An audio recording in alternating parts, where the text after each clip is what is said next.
اسلام میں بدکاری کو حرام کیا گیا ہے، اس میں کہیں یہ بات نہیں کہی گئی کہ کوئی مصافحہ کرنا، ہاتھ ملانا کوئی حرام چیز ہے۔ اس کا تعلق کلچر سے ہے، تہذیب سے ہے۔ کسی موقع پر مصافحہ کرنے کی ضرورت ہو تو کر لیجئے، لیکن یہ چیزیں جو ہیں یہ کوئی مذہب کا حکم نہیں ہوتی، یہ کلچرل چیزیں ہوتی ہیں۔ بسم اللہ والصلاة والسلام علی رسول اللہ وعلی آلہ واصحابہ واہل بیتہ اجمعین الی یوم الدین۔ رب اشرح لی صدری ویسر لی امری واحلل عقدۃ من لسانی یفقہوا قولی۔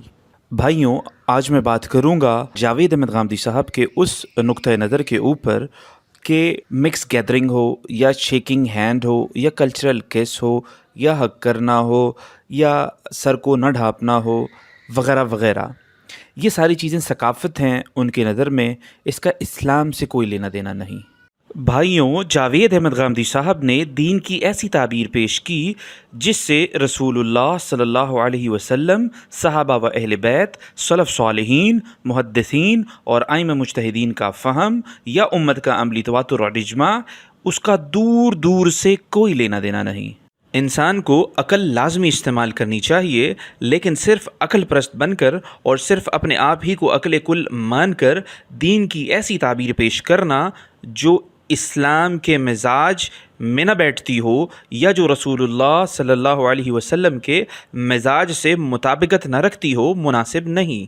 سوال جواب کی نشست میں جاوید احمد غامدی صاحب سے سوال ہوتا ہے، کیا عورت مرد سے ہاتھ ملا سکتی ہے، شیک ہینڈ کر سکتی ہے؟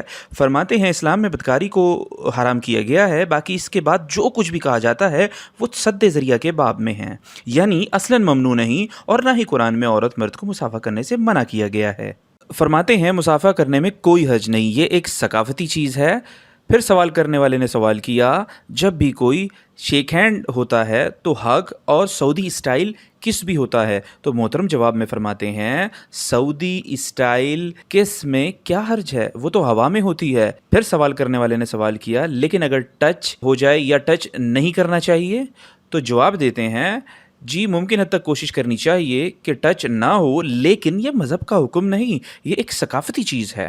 ساتھ ملائیشیا کی ثقافت کو بیان کرتے ہوئے فرماتے ہیں کہ وہاں چائنیز رہتے ہیں، ملے رہتے ہیں، لڑکے لڑکیاں آپس میں ہاتھ ملاتے ہیں اور یہ کرتے ہیں۔ تو یہ مثال دینے کا کیا مقصد ہے؟ کیا ملائیشیا ہمارے لیے رول ماڈل ہے، یا اللہ رب العزت کا قرآن یا نبی علیہ الصلوۃ والسلام کی سنت یا نبی علیہ الصلوۃ والسلام کی خود ذات ہمارے لیے رول ماڈل ہے؟ اور پردے کے حوالے سے امہات المؤمنین یا صحابیاں ہمارے لیے رول ماڈل ہیں، یا ملائیشیا کے اندر چائنیز اور ملے آپس کے اندر جو ثقافت پیدا کر رہے ہیں یا ثقافتی چیزیں کر رہے ہیں وہ ہمارے لیے رول ماڈل ہیں؟ جی، خاتون نے ایک سوال لکھا ہے کہ I work and at times I have to shake hands with men, is that allowed? اسلام میں بدکاری کو حرام کیا گیا ہے۔ ایک ٹرم ہے، میں اس کی وضاحت کرتا ہوں، سد ذریعہ ہوتا ہے۔ سد ذریعہ کا مطلب یہ ہے کہ بھائی کوئی ایسا کام نہ کیا جائے جو اس طرف لے جانے والا ہو۔ تو سد ذریعہ میں بہت سی باتیں بعض اوقات بزرگ بھی کہہ دیتے ہیں اس نوعیت کی۔ اگر آپ کو قرآن مجید کو سمجھ کر پڑھنے کا کبھی موقع ملے تو اس میں بھی کچھ سد ذریعہ کے احکام ہیں جو دیے گئے ہیں۔ عورتیں مرد جب بھی ملیں ان کو کچھ آداب سکھا دیے گئے ہیں، وہ آداب قرآن نے بیان کر دیے ہیں۔ اس میں کہیں یہ بات نہیں کہی گئی کہ کوئی مصافحہ کرنا، ہاتھ ملانا کوئی حرام چیز ہے، یہ بات کسی حدیث میں بھی نہیں کہی گئی۔ تو اس وجہ سے یہ بات اتنی سی ہے، یہ کبھی نہیں کہا گیا کہ یہ حرام ہو گیا، یہ کوئی ناجائز کام ہو گیا۔ اس کا تعلق کلچر سے ہے، تہذیب سے ہے۔ کسی موقع پر مصافحہ کرنے کی ضرورت ہو تو کر لیجئے، کوئی اس سے فرق نہیں پڑتا، لیکن اس کو کوئی مذہبی حکم نہ سمجھیے، یہ ایک بالکل ہی کلچرل چیز ہے۔ جب آپ ہاتھ ملاتے ہیں، ہمارے کزنز آپس میں ملتے ہیں تو جس جو شیک ہینڈز تک رہتا نہیں ہے، تو سعودی اسٹائل کس ہوتا ہے یا حگ ہوتا ہے، تو یہ اس تک پہنچ جاتے ہیں۔ سعودی اسٹائل کس تو ہوا میں ہوتی ہے، اس سے کیا اعتراض ہے آپ کو؟ جب لوگ ملتے ہیں عرب تو عام طور پر وہ ہوائی میں کچھ ہو رہا ہوتا ہے، لیکن ٹچ نہیں کرنا چاہیے۔ ممکن حد تک دیکھیے کوشش کرنی چاہیے، لیکن یہ چیزیں جو ہیں یہ کوئی مذہب کا حکم نہیں ہوتی، یہ کلچرل چیزیں ہوتی ہیں، اور جب تک یہ کلچرل چیزیں رہیں ان کے اوپر اعتراض نہیں کرنا چاہیے۔ اس سے آگے کوئی چیز بڑھ رہی ہے تو پھر آپ بھی جانتے ہیں اصل چیز کیا ہے، ایسا کوئی کام نہیں کرنا چاہیے جو بدکاری کی طرف لے جانے والا ہو۔ بنیادی بات یہ ہے۔ بھائیوں، جاوید احمد غامدی صاحب کے نزدیک نامحرم مرد اور عورت کا ہاتھ ملانا یہ صرف ایک ثقافت ہے۔ عورت کا ننگے سر جانا یا عورت کا مکس گیدرنگ، مرد اور عورت کا مکس گیدرنگ میں جانا، یا مرد اور عورت یعنی کہ نامحرم مرد اور عورت کا سعودی اسٹائل کس کرنا اور حگ کرنا، یہ صرف ایک ثقافتی مسئلہ ہے۔ اور فرماتے ہیں بدکاری صرف حرام کی گئی ہے، یہ ساری چیزیں جو ہیں وہ سد ذریعہ کے باب میں ہیں، یعنی ان کے نزدیک بدکاری صرف اس وقت ہوگی جب لڑکا اور لڑکی آپس میں فزیکل ریلیشن قائم کر لیں گے اور انٹرکورس تک بات پہنچ جائے گی، فزیکل ریلیشن شہوت کے ساتھ ہو جائے گی، تب یہ چیز بدکاری اور حرام ہوگی۔ اس سے پہلے تک یہ تمام معاملات ثقافتی ہوں گے۔ اللہ رب العزت قرآن میں فرماتا ہے وَلَا تَقْرَبُوا الزِّنَا إِنَّهُ كَانَ فَاحِشَةً وَسَاءَ سَبِيلًا، زنا کے قریب بھی مت بھٹکنا، یہ بہت بڑی بے حیائی ہے اور یہ راہ بہت بری ہے۔ یعنی کہ ہم نے کوئی ایسا کام نہیں کرنا جو زنا کی طرف لیڈ کرنے والی ہوں، ہاتھ ملانا، حق کرنا، کس کرنا۔ میرے بھائیوں، یہ سب کرنے کے بعد کوئی گارنٹی دے سکتا ہے کہ وہ اس سے آگے حدود کو نہیں پھلانگا جائے گا؟ یہ ساری ثقافت اور یہ سارے کلچر جس مغربی ممالک کے اندر پائے جاتے ہیں، آپ ان کا سروے کر لیں، آپ وہاں کی رپورٹس دیکھ لیں، کس طرح کی زناکاریاں عام ہیں جس کا کوئی تصور بھی نہیں کر سکتے کہ اسلام کے اندر اس طرح کی چیز کوئی جائز ہو سکتی ہے۔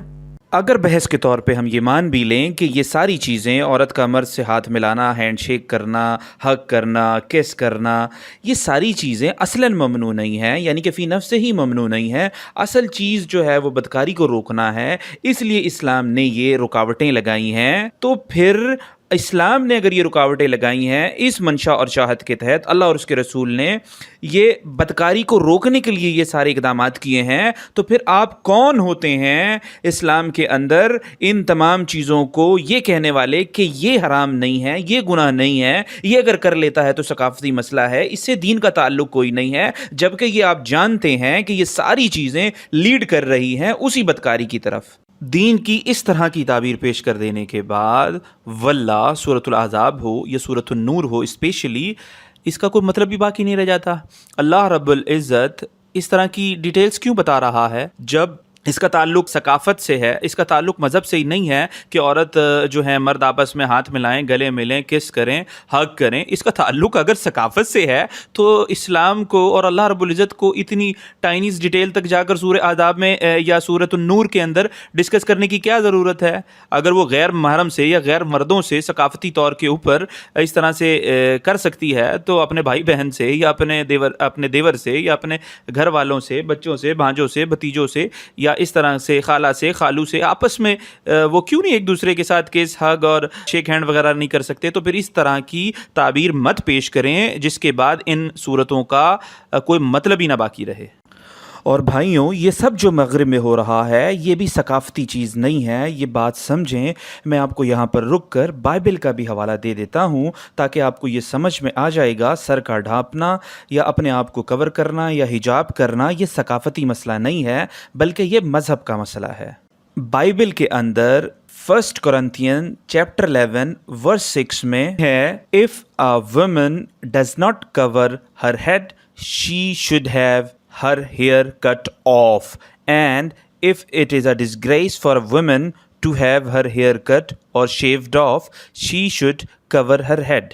بھائیوں، یہ بائبل کے اندر بھی موجود ہے کہ عورت کو اپنے سر کو ڈھانپنا چاہیے اور ورنہ اس کو اپنے بال منڈا لینے چاہیے، اور اگر یہ سمجھتی ہے کہ یہ ڈسگریس ہے تو اس کو چاہیے کہ وہ اپنے بالوں کو کور کرے، اپنے سر کو ڈھانپے۔ بہرحال آخری آیت کوٹ کر کے اپنی بات ختم کروں گا کہ اس طرح کے دین کی تعبیر پیش کرنا جس کے اندر ہاتھ ملائے، حق کرے، کس کرے، ٹچ کرے، اس طرح کی چیزوں کو پروموٹ کرنا یا اس طرح کی چیزوں کی اجازت دینا، بہرحال میں سمجھتا ہوں بہت بڑی جسارت ہے۔ اللہ رب العزت قرآن میں فرماتا ہے ان الذین یحبون ان تشیء الفاحشۃ فی الذین آمنوا لہم عذاب علیم فی الدنیا والآخرہ واللہ یعلم وانتم لا تعلمون۔ بے شک جو لوگ یہ پسند کرتے ہیں کہ ایمان لانے والوں میں بے حیائی پھیلے، ان کے لیے دنیا اور آخرت میں دردناک عذاب ہے، اور اللہ جانتا ہے تم نہیں جانتے۔ اور آخر میں یہ صرف ایک اصول بھی سمجھ لیں کہ اس قرآن کو سمجھنا، اس کی تشریحات، اس کے جو ہے انڈرسٹینڈنگ، وہ نبی علیہ الصلوۃ والسلام ہمیں بتا کر گئے ہیں۔ یہ اصول اپنے پلے باندھ لیں کہ کوئی بھی شخص قرآن اور سنت کی ایسی تشریحات کر رہا ہے یا قرآن کی ایسی تشریح کر رہا ہے جو نبی علیہ الصلوۃ والسلام نے نہیں کی، صحابہ و اہل بیت نے نہیں کی، کی سلف صالحین نے نہیں کی تو یہ یاد رکھیں کہ ایسی تشریحات کرنا جو صحابہ کرام کے بھی خلاف ہو، نبی علیہ السلام کی احادیث کے بھی خلاف ہو، سلف صالحین کے منہج کے بھی یعنی کہ مؤمنین کے راستے کے بھی خلاف ہو، تو اس کے بارے میں اللہ رب العزت کیا فرماتا ہے؟ آخری آیت ہے، کوٹ کر کے اپنی بات مکمل کروں گا۔ اللہ رب العزت سورہ نساء کی آیت نمبر 115 میں فرماتا ہے وَمَن يُشَاقِقِ الرَّسُولَ مِن بَعْدِ مَا تَبَيَّنَ لَهُ الْهُدَىٰ وَيَتَّبِعْ غَيْرَ سَبِيلِ الْمُؤْمِنِينَ نُوَلِّهِ مَا تَوَلَّىٰ وَنُصْلِهِ جَهَنَّمَ وَسَاءَتْ مَصِيرًا۔ اور جس شخص کے سامنے واضح ہو گئی ہدایت اور اس کے باوجود وہ اللہ کے رسول علیہ الصلوۃ والسلام کی مخالفت کرے اور مومنین کا راستہ چھوڑ دے تو ہم اسے اسی طرف پلٹا دیں گے جس طرف وہ پلٹنا چاہتا ہے، اور ٹھکانہ جہنم ہوگا جو بدترین گھاٹی ہے۔